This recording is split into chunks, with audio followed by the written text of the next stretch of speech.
for Doomhammer. Hi, hi!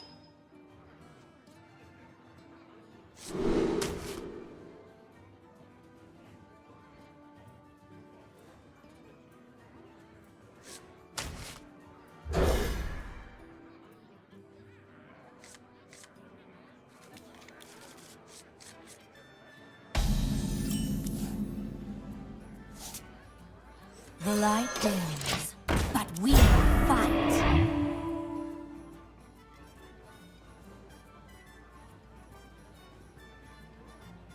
Nice to meet you.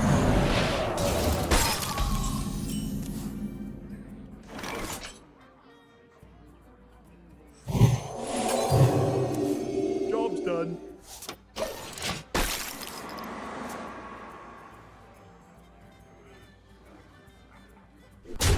Look your face!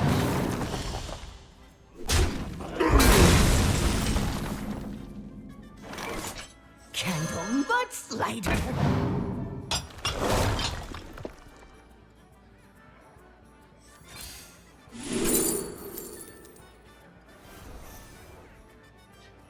Hello, everyone. Welcome back. We are getting ready to move into our Group D.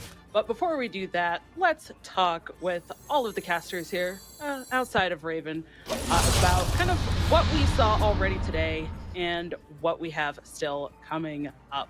So, Lorinda, let's start with you. How are you feeling about what we've seen and what we have coming up next? Yeah, great to see Insane doing well after he's been kind of to show us his qualification process on screen. Really like to see it when people succeed like that. And yeah, looking forward to seeing the 2019.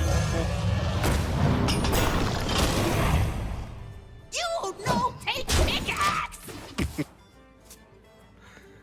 Enter MMF not making it through in Group C, but we still have the Group D still to come. Let's move on to Sottle. How I know you guys both just kind of closed out that Group C, so you already did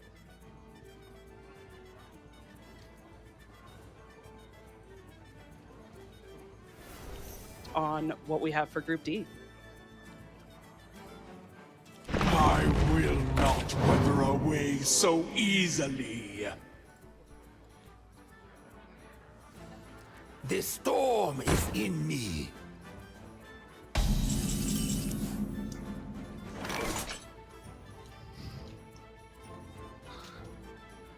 Well, I have done that both times that we have done these little group chats. Hello, I am here.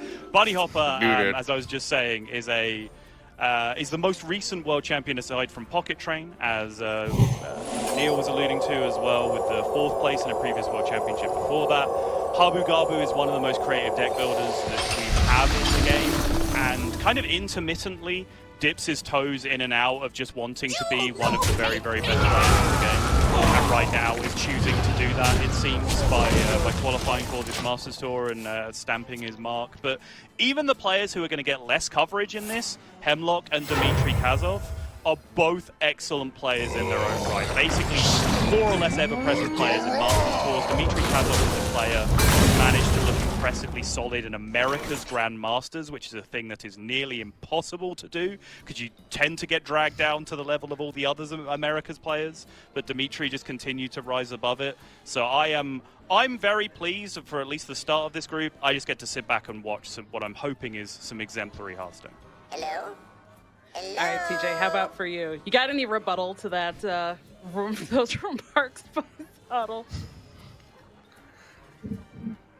No, completely accurate analysis. You do tend to get dragged down, and funnily enough, that actually does get passed down to the casters as well.